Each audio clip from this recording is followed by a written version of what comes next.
Magandang hapon, ngayon ay February 17, 2026 at narito ang update ukol sa maging lagay ng ating panahon. Sa ngayon, wala pa tayong bagyo or low pressure area na minomonitor sa loob at labas ng ating area of responsibility. At ang northeast monsoon o amihan pa rin ang nakakaapekto dito sa bahagi ng Northern Luzon. Palakas pa lamang po ito muli at ina-expect natin magiging maulap yung kalangitan at may mga pagulan tayong mararanasan dito sa May Cagayan, maging sa bahagi din ng Isabela. While dito naman sa Metro Manila, maging sa nalalabing bahagi po ng ating bansa, posible pa rin yung mga biglaang pag-ulan na dala ng easterlies at ng amihan. So kapag po tayo ay lalabas, huwag pa rin natin kalilimutan yung mga pananggalang natin dito sa mga pag-ulan na ito. At para naman sa maging lagay ng ating panahon bukas, araw ng Miyerkules, kung saan ina-expect po natin na posibleng bahagyang lumakas pa yung amihan at makaapekto sa malaking area ng Luzon, magiging maulap po yung kalangitan at may mga pag-ulan pa rin tayong mararanasan dito sa May Cagayan, Isabela, Aurora at Quezon, dala po ito ng amihan. Samantala sa nalalabing bahagi naman ng Luzon ay magiging bahagyang maulap hanggang sa maulap yung ating kalangitan. Posible po yung mga isolated na mga may hinang pag-ulan or pag-ambon dito sa Metro Manila, nalalabing bahagi ng Calabarzon at Central Luzon, maging dito din sa Ilocos Region, Cordillera, Administrative Region at nalalabing bahagi pa ng Cagayan Valley. Samantala dito naman sa area ng Mimaropa at Bicol Region, posible pa rin po yung mga biglaang pag-ulan na dala ng easterlies. Agwat po ng temperatura dito sa Metro Manila ay mula 24 to 30 degrees Celsius.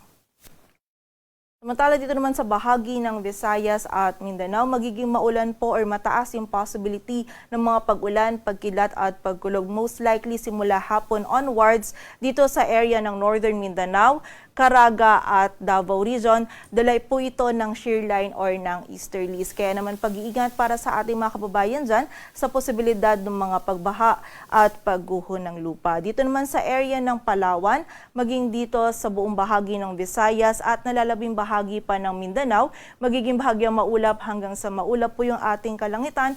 Possible pa rin yung mga biglaang pag-ulan, pagkilat at pagkulog na dulot ng easterlies. Agwat po ng temperatura sa Cebu ay mula 24 to 30 degrees Celsius at sa Davao naman ay 24 to 31 degrees Celsius. Para naman sa lagay ng dagat baybayin ng ating bansa, wala po tayong nakataas na gale warning, ngunit iba yung pag-iingat pa rin para sa mga kababayan natin na maglalayag dito sa mga dagat baybayin ng Northern Luzon sapagkat magiging katamtaman hanggang sa maalon po yung lagay ng ating karagatan.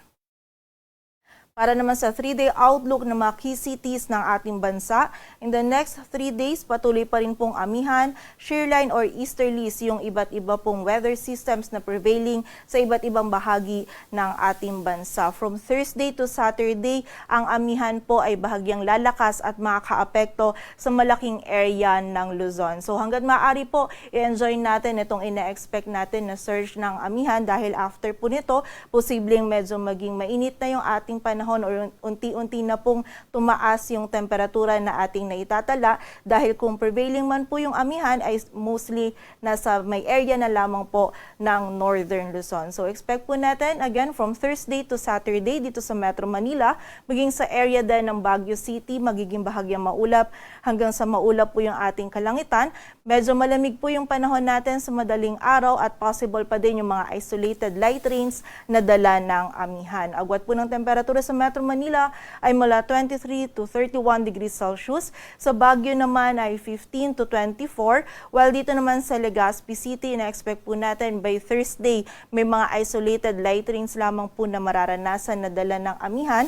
Ngunit by Friday and Saturday, magiging maulap po yung kalangitan at mas mataas yung possibility ng mga pag-ulan. Dala pa rin po ito ng northeast monsoon o amihan. Agwat po ng temperatura sa Legazpi City ay mula 24 to 31 degrees Celsius. Dito naman sa area ng Visayas, partikular na po sa Metro Cebu, by Thursday ay may mga isolated light rains po tayong mararanasan dala po ng amihan kapag ito ay tuluyang lumakas at posibleng umabot hanggang sa area ng Visayas. While for Friday and Saturday naman, nakita po natin maulan na panahon yung ating mararanasan na posibleng dulot ng shear line. While dito naman sa area ng Iloilo City, from Thursday to Saturday, patuloy po magiging bahagyang maulap hanggang sa maulap yung ating kalangitan at may mga light rains na mararanasan na dala ng amihan. And for the area of Tacloban City, in the next 3 days, maulan po yung panahon na ating mararanasan. Posible pong hanggang sa mga malalakas yung mga pag-ulan nito, kaya po pag-iingat sa ating mga kababayan sa posibilidad ng mga pagbaha at pagguho ng lupa. Agwat po ng temperatura sa Metro Cebu ay mula 24 to 30 degrees Celsius. Sa Iloilo City ay mula 24 to 31, while sa area naman ng Tacloban City ay 23 to 31 degrees Celsius. Dito naman sa bahagi ng Mindanao, sa Metro Davao by Thursday and Friday, maulan po yung panahon na ating mararanasan. Dala po ito ng easterlies or ng shear line. While pagdating naman po ng Sabado, mababawasan na po yung mga pag-ulan nito, but possible pa rin yung mga biglaang pag-ulan dulot ng mga localized thunderstorms. Dito naman sa area ng Cagayan de Oro City, patuloy po or magiging maulan yung panahon natin mula Thursday hanggang Saturday. And dito sa area ng Zamboanga City, kung meron po tayong mga pag-ulan na mararanasan, ito yung mga biglaang pag-ulan, pagkilat at pagkulog lamang. Agwat po ng temperatura sa Metro Davao ay mula 25 to 33 degrees Celsius. Sa Cagayan de Oro City ay 22 to 28 degrees Celsius. Samantala sa Zamboanga City naman ay 24 to 34 degrees Celsius. Dito sa Metro Manila, ang sunset natin ay mamayang 6:01 p.m. at ang sunrise naman ay bukas ng 6:19 a.m.